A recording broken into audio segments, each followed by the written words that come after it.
right. Well, if you want to move up, because some of these spaces are open, feel free. Um, Today we're going to go over the homework. What did you think about those differential? Ouch! You didn't do it. You read a book. Yeah. Okay. Well, we are going to go over those tomorrow on the replacement exam. I'm going to take multiple choice questions similar to those on the 2008. And then I'll have a free response question similar to one of the homework problems last night. So you want to make sure that you understand those before you go. For the do now, you're going to fill in, try not to look back in your notes because I think you guys could do this. You know the relationship between f prime and f double prime. Try to see if you can fill that in. And, I told you there were like 6 basic free response topics on the AP exam. There are always 6 questions, and they're usually the sort of same 6 questions. Today, we're going to just go over the basics of when you look at the graph of the first derivatives. That's why I want you to make sure that you have this information, the way that they're related down. So I'll come around, check the homework, you'll fill out that, and then we'll go over the homework. Okay, how many of you have finished this chart? Really? All right, you don't? Okay, it's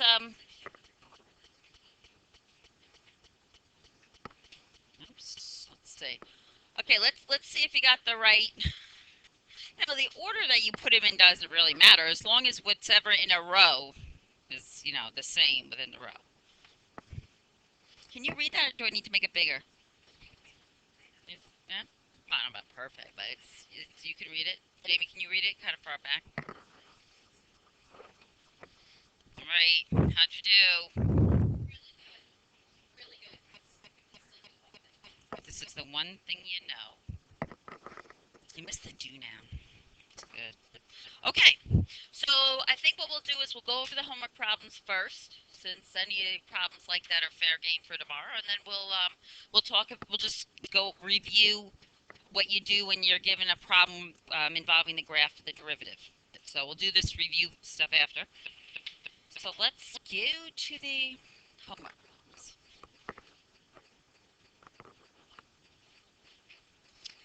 Okay, so the first one, they gave you the rate at which a bird is gaining weight. Now, guys, whenever I'm doing a problem like this, sometimes if you're a little confused, what's the meaning of anything, look at the units. In this problem, B, which stands for the bird's weight, is measured in grams, and T, time, is measured in days. So dBdt, what would the units for dBdt be? Grams per day. So it's telling you how many grams per day this bird is gaining as he grows into an adult bird. Okay, so they give you the differential equation. Now, did we go over A in class? Wasn't sure. Okay, so they wanted you to determine, so if we went over it, I don't know if I actually did the numbers, we just talked about it, but they wanted you to determine if it was gaining weight faster when it was 40 grams or when it was 70 grams. So you just find out the rate at which it's gaining weight at each of those. You plug in the 40 into the B, and you have 1/5 of 60, which is 12. So when it's 40 grams, it's gaining weight at a rate of 12 grams per day. But when it gets up to, 70 grams, you plug the 70 in for the B, and then it's only gaining weight at the rate of 6 grams per day. So it's gaining weight faster when it's smaller, when it's 40 grams per day. When it's 40 grams. When its weight is 40 grams, which makes sense. Like little puppies, they gain weight really fast with birds or whatever in the beginning, and then it kind of levels off. Right? Okay, so that was 40. And I did give you the solutions to all these, so you could see them in there. I just want to be able to go over. So the second part, I think we started to talk about this, right? Yeah, okay. We did, okay, the separating and integrating is part C. For this one, when you're given the derivative, you're given a differential equation, and they ask you for the second derivative, you just take the derivative of both sides. We did the separating and integrating? We did this. Oh, okay. Awesome. So we're okay with the fact that the second derivative is 1/5 -1 times d b dt. You see why it's -1? A lot of people are confused with that. Because it's the derivative of 100, which is 0, minus the derivative of b, so minus d b dt. And then whenever you get the second derivative, you're going to substitute in for that. The second derivative, you replace the first derivative with its equivalent, 1/5 100 minus b. So altogether, you get a second derivative, -1/25 times 100 minus b. Now, they show you this graph over there, and they say, okay, explain why this graph couldn't be the graph of the bird's weight versus time. And if you look at this, the bird's weight on this goes from 20 almost up to 100. Right? Well, if b, the bird's weight, is a number between 20 going up to 100, what about the sign of 100 minus b? That would be positive. But in front of it, we have a -1/25. So we have a negative number times a positive number. That's always going to be negative, right? So if the second derivative is always supposed to be negative for the bird's weight between 20 and 100, what would have to be true about the graph of b? The second derivative is negative, concave down. And this graph is not always concave down. So the fact that this graph has a part of it that's not concave down, you need to, that's why it couldn't be it. I mean, if it was something like this, that would have worked. Okay? So that, is that all right there? The last part of it, and this is always worth the most number of points, separate and integrate. Just, please be so careful when you separate. I did have a lot of people tell me they had trouble separating. And you're okay with, because when you separate, it's always just division or multiplication.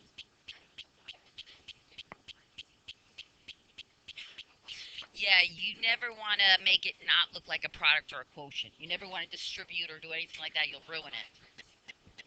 Yeah, you're only going to be able to separate if it looks like a product or a quotient over here. So you don't want to try to distribute it and undo that.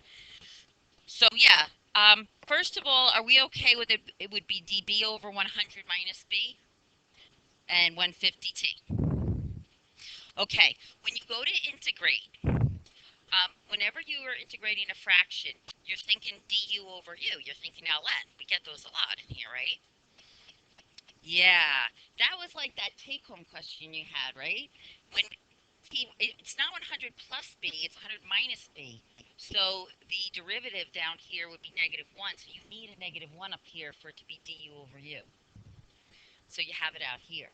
So now the left side, when you take the antiderivative, is not just the ln, it's negative the ln.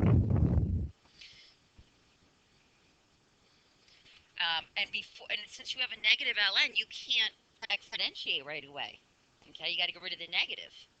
So because we have a negative ln, I crossed it with the green. I changed the sign. I multiply each side by -1, so it is a positive ln.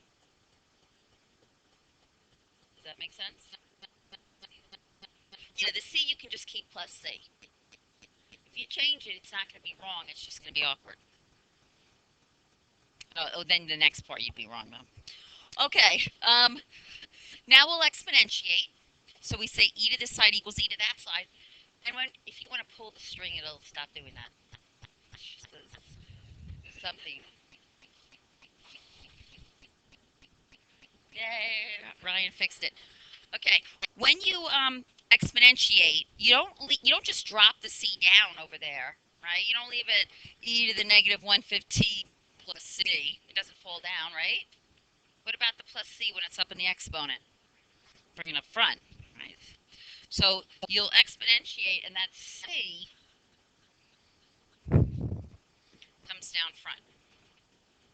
So we have 100 minus b, is equal to c times e to the negative 1/5t. Now, whenever you're finding a solution, whenever you're solving a differential equation, your goal is to solve for the dependent variable. So we want to get an equation for b, but we still need to figure out what c is. So we have to get what c is, put that in there, and then get b by itself. What do you want to do at this point? Okay, we'll plug in the coordinates, the point that they gave us, and then we'll figure out what c is. Once we know c, we'll plug that in, and we'll be good to go. All right, so they told us that the bird's weight when t is 0 is 20, right? So we're going to put 20 in for b and 0 in for t. Sorry for my little loops here. And then you can look at that and see, what does that make c? 80, right?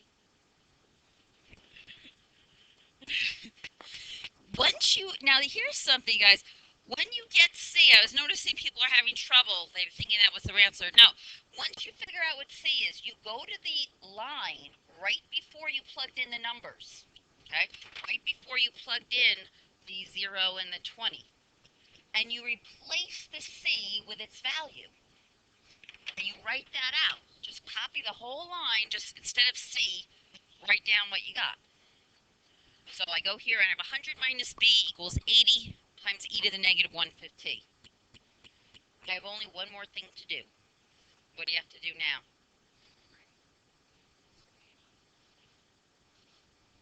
You want to solve for b, right? And calling it b of t is nice. You know, it's a nice little touch. You give it a little function notation. Yes, you got to solve. Whatever the dependent variable is at the end, you want to have an equation for it. So if you're given db dt, you solve for b. If you're given dj dt, you got to solve for j. You need a j equals, whatever it is. Now, yeah, so I just made it look a little fancy here at the end. It's all in the way. But I called it, instead of b, I called it b of t. Would you lose points if you didn't? No, but it's just nice. You know, you get a solution. Put it like that. Okay for that one? All right. Yeah, we just did it. You haven't. That's what's so good about this. It's like, we're not going to let you forget it. Okay, the 2013, now did you see that differential equation, 2013? The first part, this wasn't so bad though. The first part, write the equation of the tangent line at the point 1, 0. Easy peasy. But what about, the 1, 0 is easy peasy, but what about the slope? How do you get that? You use the derivative. You use the differential equation. That is the slope. You just plug in 0 for the y and 1 for the x. And you get negative 3. So here's the equation of your tangent line. And then they say use the equation of your tangent line, whoops, to approximate f of 1.2. So you plug 1.2 into the x of your tangent line. And you get negative 0.6. How's that? That part was good. I know it's going to bug you on the second part. Did you separate on the next part? It's only two parts, right? What did you get on the y side when you separated? It was dy over e to the y. Yeah. If you were integrating e to the y dy, we would just say it's e to the y, right? Because it's like e to the u du. But this one is e to the negative y. So it's just a little u subby. So you go to, you know, I have to cover stuff up because it ruins the excitement. Okay, so you separate, and that's so important that you get that right. I can't even tell you. Now, we bring it up with a negative exponent. We have e to the negative y dy. That's what we're trying to integrate. What do we need to integrate e to the negative y dy? Negative 1. It seems like in every one of these, you're missing a negative 1 on the y side. It's weird, because I think the next one also. See, an AP theme, at least for those 3 years. Yeah, if you want to integrate e to the negative y dy, you need a negative 1. to have that du there. So you get then, I think yours looked good. My Sawyer's. So we get, for the antiderivative of it, we have negative e to the negative y. I'm sorry, I changed it to positive here in a second. But the antiderivative of e to the negative y dy is negative e to the negative y. The negative that's out here. But then, of course, before you can ln it, you have to multiply both sides by negative 1. So that's why, oh, I didn't talk about integrating this side, but I think you're good with that. Just please don't forget the plus c on the x side. Just ruin everything. All right, then you can ln both sides. And when you ln e to the negative y, what does it give you? Negative y. So you get, oh, I think, oh, in the other class we plugged in the values. We got c first. It doesn't matter if you're going to do this, you know. Did you guys get, if you got this far, did you try to get c now, or did you ln? Because we can do the other way. We can just ln. If you ever go to get ln, if you ever go to get c early and it turns out to be an ugly number, just go back. You know, switch the order you do things. If you plugged in the coordinates now, oh, I forgot what the numbers were. Let me see. Yeah, 0 for y and 1 for x. If you do that now, you get c equals negative 1.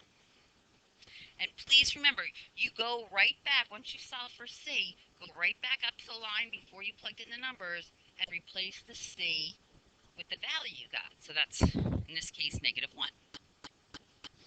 So this is what I have so far. I've got e to the negative y equals negative x cubed plus 3x squared minus 1. So now we can ln. If we ln, it's going to give us negative y.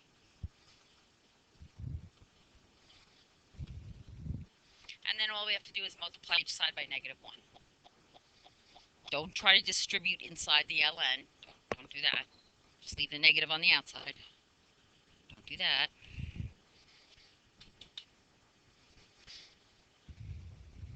Okay.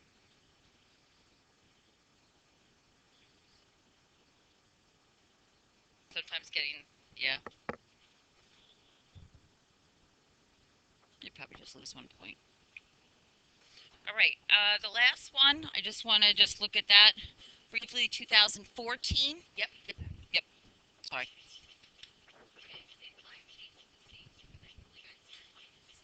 hmm And yeah, because then when you put it in, you'll have minus 1. As long as your answer is the same, it really doesn't matter what you call it. That's why it does, if you forget to keep calling it plus c and you call it minus c, it doesn't matter. You'll get the same answer. It's fine. It's fine. In 2014, differential equation, and the 0.01 again. Yes, and it's almost like, if you notice, I gave you 2012, 13, 14. I'm saving 2015 to do the whole thing together, but I'm trying to take like 3 years so you can see. You know, there's 6 free response topics, and this is what I'm going to do with each of the free response topics. Go back the last like 3 years so you can see what they do. The more you do, it gets easy. When you first see stuff like this, it's a little overwhelming. Like this one, I think at this point, this is not bad. If you, well, the first part, you had to draw your little solution. You know, just please make sure you go through the right point. Like this one, you had to go through 0, 1. If you didn't go down quite as low, I don't think that's going to make any difference. As long as you got the shape right, right? All right, that was a little one-pointer. Cute. You just go to the point and just follow the slope field. For 2, write an equation for the tangent line. Got that. You have it on the answer screen. Do you want me to go over this one? No? You're okay with this? And then plugging in the x value? So you have it? All right, the part I like to focus on is the actually solving, because that's worth the big money. But you want you to be able to do that. The big money. Oh.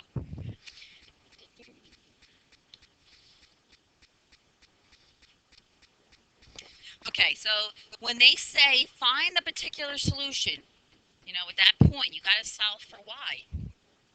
So first of all, make sure you separate it right.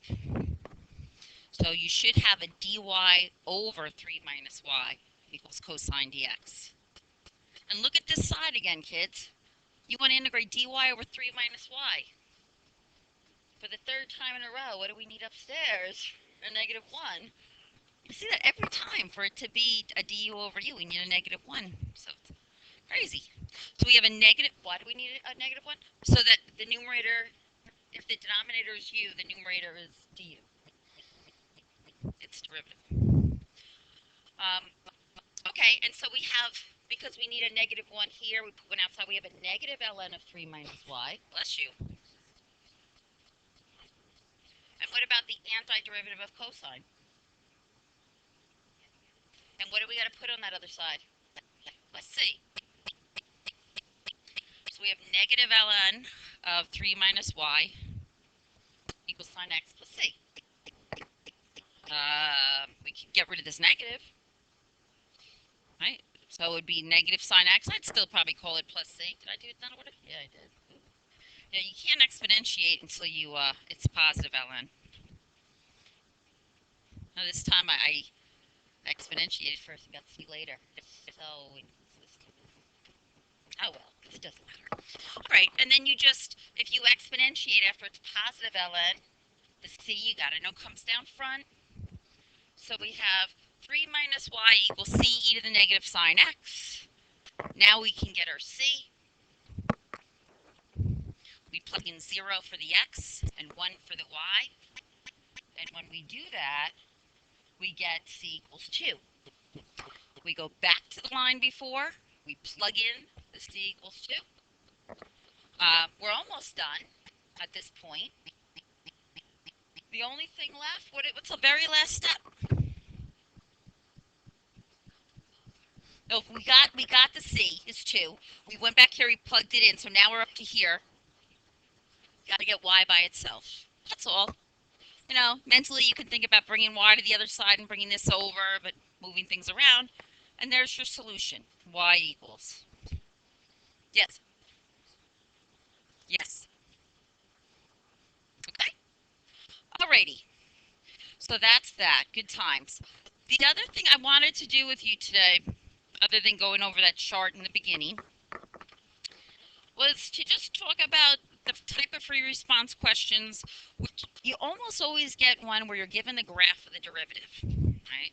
So you're given the graph of the derivative and they ask you other questions.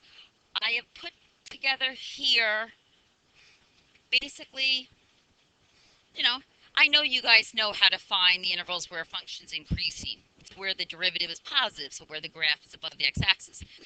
Things I wanted to focus on today, though, that I've seen little problems with, relative extrema. When you're looking for relative extrema, you're just looking to see where the derivative changes sign, where the graph crosses the x-axis. Don't look at the endpoints. When they ask you for the relative extrema, you're just looking for where the first derivative graph crosses the x-axis. Now, if it's going from positive to negative, you got a max, relative max. The derivative is going from negative to positive, you have a relative min, and your only justification that you need is just say a function has a relative max or min when the first derivative changes sign from this to that. Okay? Now, if they ask you just for the max over closed interval, or the min, absolute min, over closed interval, then normally you have to check the endpoints.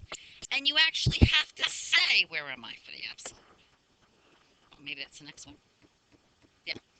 You actually want to say an absolute extreme can occur either at an endpoint or when the derivative changes from negative to positive for min, or vice versa. Yes, and if they say for the max, the absolute max, if they use the word relative or local, you don't need to check endpoints. You're just looking for a sign change. Okay? There is one time, though, when you do not have to check the endpoints for an absolute max or min. And I just stuck that in here, and I thought I would just show you a little example. Let's say, where can I fit that? Let's say I give you a graph of the derivative. And let's say I'll put A over here. I'll put B here. Let's say say it looks something like this. And let's say I ask you for the absolute min. I say, where's the absolute min? Where does f have an absolute min? Why wouldn't you have to check the endpoints here?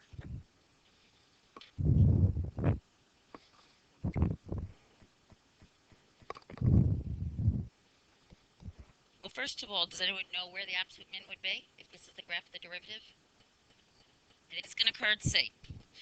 When x is less than c, what is the graph of f doing? Not f prime, f. It's decreasing. So the graph of f that you can't see is decreasing all the way until x is c. And then when x is greater than c, your function is increasing because the derivative is positive. So if you have a function, it's just decreasing before c and increasing after, the absolute min has to be at c. You see that? No, all you have to say is there's an absolute min at c, because when x is less than c, the derivative is negative, so the function's decreasing. And when x is greater than c, the derivative is positive, so the function's increasing. So you can get away with that. But if your graph is doing one of these, your derivative, then you're going to have to check the endpoints. But if it's just crossing once, basically, and it's the one you want, you don't. As long as it's the one. If I said, what's the absolute max? Well, it's going to be at one of the endpoints. You'll have to find those somehow. Okay? Or if I asked you, if I gave you a graph like this,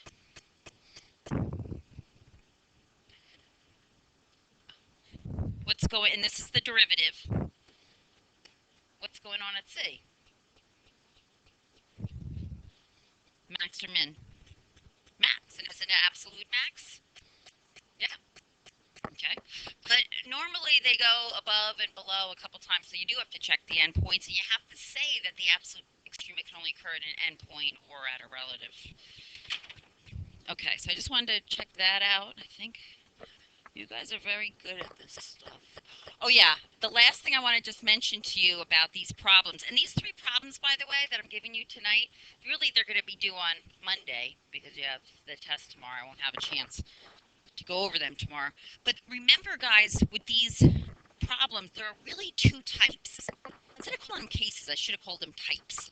The first type of problem is they give you an accumulation function. They make up some function that's the definite integral from some number to x.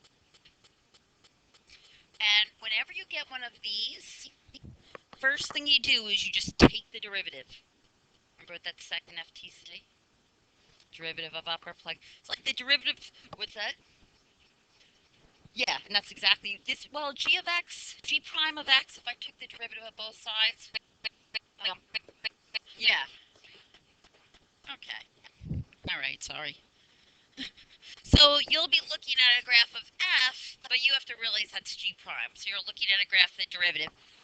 Getting values of g prime, easy, you read the graph. Getting values of g, like if I want g of 7, it's just the definite integral from whatever c is to 7. Or 8, you just plug in the number you want into x, and you use the areas. Are you above my... No, these are, all 3 of these were no calculator. Yeah, well, good. Now we don't have to take out our calculator. That's what the kids just said. So yeah, you'll have to use areas, but you'll know how to get g of 8. You'll just plug in 8 for x. G of 8 would be the definite integral from c to 8. An area above minus area below.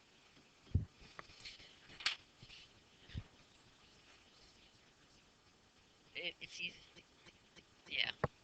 They won't make them too bad. You'll see from these examples. I hope you'll feel better after seeing these. The second type of derivative graph problem they can give you is when they come right out and say, hey kids, here's the graph of f prime. Now, when it's not defined as a definite integral, it's not an accumulation function. When they just give you a graph and say this is f prime, they have to give you a point on the actual function, or else you couldn't get any values of f anywhere. So if they ask you to get f of 8, you're gonna, or whatever it is, you take f of a, the y coordinate they gave you, and add the change in y by integrating the derivative. Never know what to... This is like probably the biggest thing on this test, this one thing. It's come up several times. And you know, because you're integrating, you're taking the definite integral of the derivative and you're looking at a graph of the derivative, you're going to do area above minus area below, as long as c is greater than f. If it's not, if it's less, you can do area below minus area above. Sometimes that's easier instead of switching them and stuff.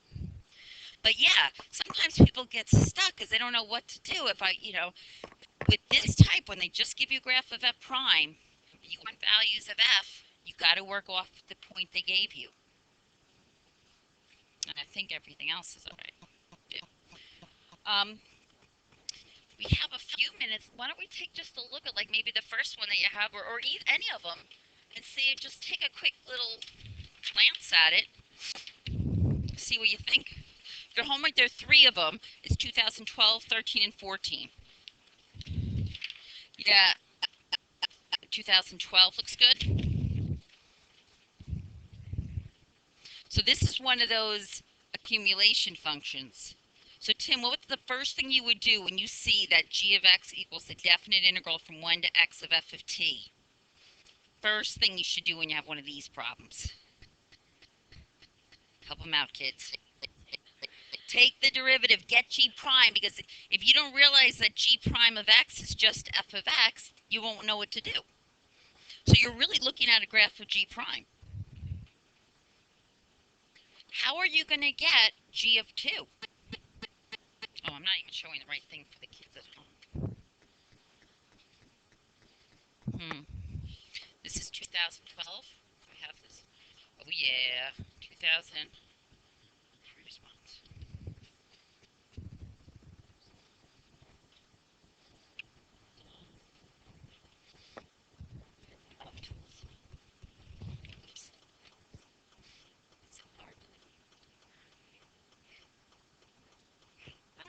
Okay, here we are.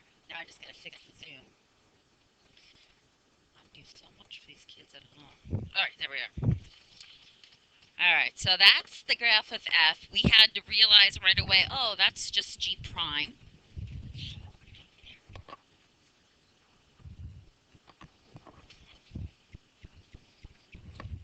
Alright, so right away, this is g prime. Yeah, how are you gonna get g of 2? How do you get that g of anything? Because they gave you that g of x equals the definite integral from 1 to x of f of t. So when you take the derivative of both sides, which you have to do automatically when you see a function like this. Remember, derivative of upper, plug in upper, it's the second fundamental theorem. Derivative of upper is just 1.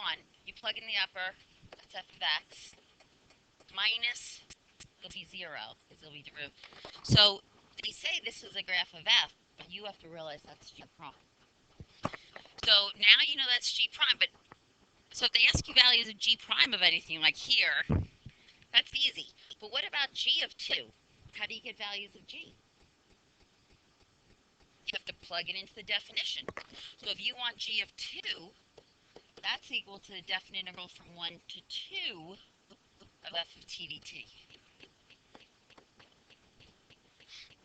To get the value of a definite integral, if you're only given the graph of the integrand, you do area above minus area below. So from 1 to 2, we're going to have to get the area of this little triangle. Now, the slope of that line, I just want to make sure that that's the point I think it is. This little line segment here goes down 1 over 2. So if the slope is negative a half, when you get to 2, what's the y coordinate going to be? Negative 1 half. Love all these little text boxes here. So now what is the area of that little triangle in there? 1 half base times height. What is it? Quarter. So point, right? Because it's 1 half, 1 times a half. So it's 1/4. Now, So, but for G of 2, that area is 1/4. But remember, it's area above minus area below. So there's none above, so 0 minus. So negative 1/4. Look at that. I did like 80% of your homework for you. All right, whatever. I'm not good with numbers.